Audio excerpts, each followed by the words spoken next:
अस्सलाम वालेकुम अब्बू। वालेकुम सलाम। मैं तो थक गई ऊपर ये ट्रे लाते लाते। तुम्हें नाश्ता ऊपर आने की क्या जरूरत थी? मैं तो खुद नीचे आ रहा था। नहीं, आप बहुत लापरवाह हो गए। अब मैंने ये सोचा है कि आज से ना आपको मैं हेल्दी नाश्ता खुद बना के दूँ। जीती रहो तुम हमेशा। अल्लाह तुम्हें गर्म हवा से भी बचाए। अब्बू पता है, जब आप ये दुआ देते ना तो ऐसा लगता है कि वाकई अल्लाह ताला हमें कभी भी गर्म हवा नहीं लगने देगा। वैसे आज अजीब सी बात महसूस कर रहा हूँ मैं। मेरी सड़ील बेटी का मूड जो आज सुबह सुबह इतना अच्छा कैसे हो गया? मैं सड़ियल कहाँ हूँ, मैं तो बस सच बोलती हूँ। और वैसे भी अब आपने ना अपनी बहू की क्लासें लेना शुरू कर दी हैं भाई की तरफ। फिजा, किसी से भी इतनी बदगुमानी अच्छी नहीं होती। अच्छा अब्बू, एक बात करनी थी आपसे। वो ये कि इस घर का जो हिस्सा बनता है ना मेरा, वो मेरे नाम कर दें प्लीज। तुम्हारा हिस्सा? हाँ, शरई हिसाब से जो भी मेरा हिस्सा बनता है। मैं कोई पूरा घर थोड़ी मांग रही हूँ। ये तो ठीक है, लेकिन बैठे बैठे ये ख्याल आया कैसे तुम्हारे दिमाग में? बस अब्बू, काफी दिनों से सोच रही थी मैं ये। अब हालात ही ऐसे हो गए, वरना आपको पता है मैं ऐसी नहीं हूँ, लालची थोड़ी हूँ मैं। फिजा, घुमा फिरा के बात क्यों कर रही है? साफ साफ बोलो, कहना क्या चाहती हो? अब्बू बस मैंने फैसला किया, मैं अपना हिस्सा लेके ना अपना बुटीक खोलूंगी। तुम्हारा शौहर मौजूद है, हयात है, तुम्हारा कफील है। ये किन चक्करों में पड़ गई तुम? शौहर की लापरवाही और भाई की बेहिसी देख के ही तो मैंने ये फैसला किया है। मैं किसी पे बोझ नहीं बनना चाहती। बस मुझे लग रहा है कि फारिग औकात में बैठ बैठ कर तुम्हारा दिमाग जो है ना फजूल चीजें सोचने लग गया। ठीक है, सोचता हूँ तुम्हारे बारे में भी, कोई फैसला करता हूँ तुम्हारा भी।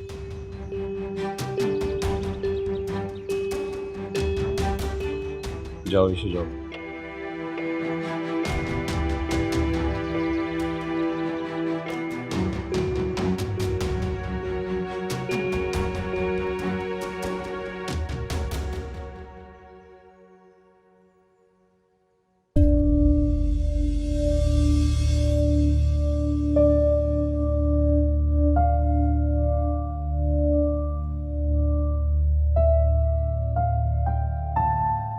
कहाँ जा रहे हैं?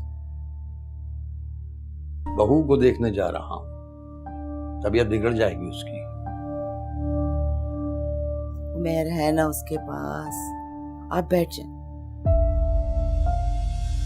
वो उसको कंट्रोल नहीं कर सकता, मैं खुद जाता हूँ। मैं कह रही हूँ ना, रुक जाए ना जाए। वैसे भी उनका आपस का मामला है, और अच्छी बात है अगर मरियम रोकर चीख कर अपने दिल की भड़ास निकाल ले तो। जब से होश में आई है चीख ही रही है, रो ही रही है, अब तक खामोश तो नहीं हुई वो। उसका भाई आ रहा है, वो उमेर के साथ मिलकर संभाल लेगा। आप सुकून से बैठ जाएं। कैसी अजीब बातें कर रही है शाहाना बेगम। यानी हालात घर के इतने खराब हैं, तुम चाहती हो कि मैं सुकून से बैठ जाऊं? अच्छा, इसके अलावा हम क्या कर सकते हैं? बताएं ना, क्या कर सकते हैं? इसलिए खामोशी बेहतर है, बैठ जाएं।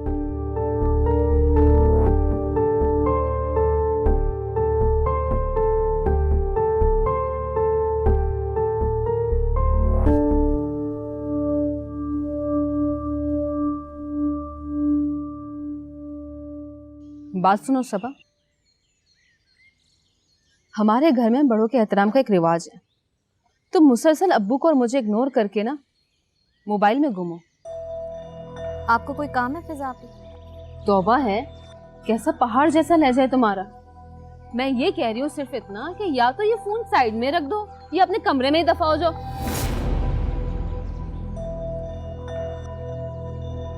आपको तो अब मेरा यहाँ बैठना भी गवारा नहीं रहा। तुम दोनों ना अपने दिमाग को दुरुस्त करके रखो। ऐसी बदतमीजी करने पर लिहाज नहीं करूंगा तुम दोनों का मैं।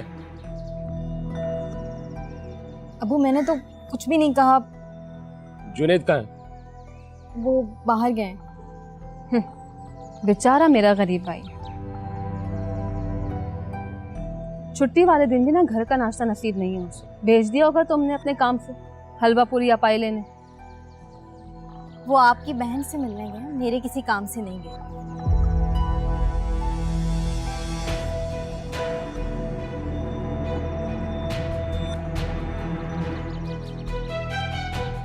अब्बू चुप।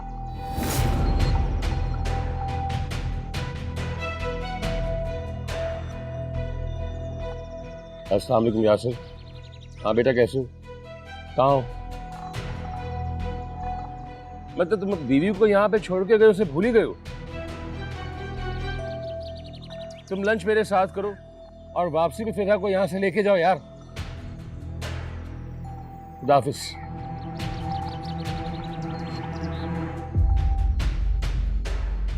पागल करके रख दिया दोनों। बस बहुत हो गया मरियम, माफ कर दो इसको। आप इससे पूछिए मुझे यहाँ क्यों लेकर आया है। अरे हो गई उससे गलती, वो हद से ज्यादा शर्मिंदा है और माफी भी मांग रहा है। आप भी इसके साथ मिल गए जिसने आपकी बहन पर बहुतान लगाया। अरे खत्म करो इस तमाशे को, सब परेशान होकर रह गए। माफ कर दो उसको, अपने शौहर के साथ खुशी की जिंदगी गुजारो। मुझे नहीं रहना यहाँ, बल्कि मैं कहीं नहीं रहना चाहती। मैं मरना चाहती हूँ।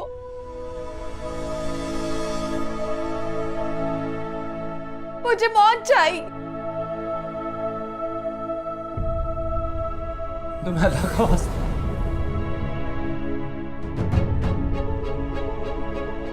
ऐसा मत करो। तुम्हें अल्लाह का वास्ता मुझे माफ कर दो प्लीज, मुझे एक मौका।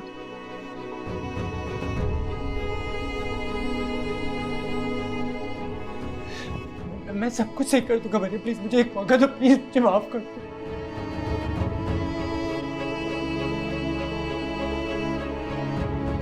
मैं तुम्हारे पैरों को हाथ लगा दूं, प्लीज मुझे माफ कर दो मरियम।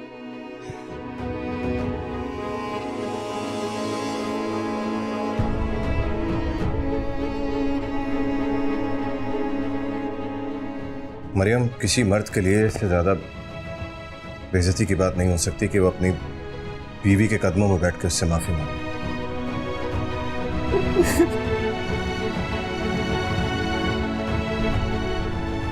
अब इससे ज्यादा इसकी तजलील मत हो।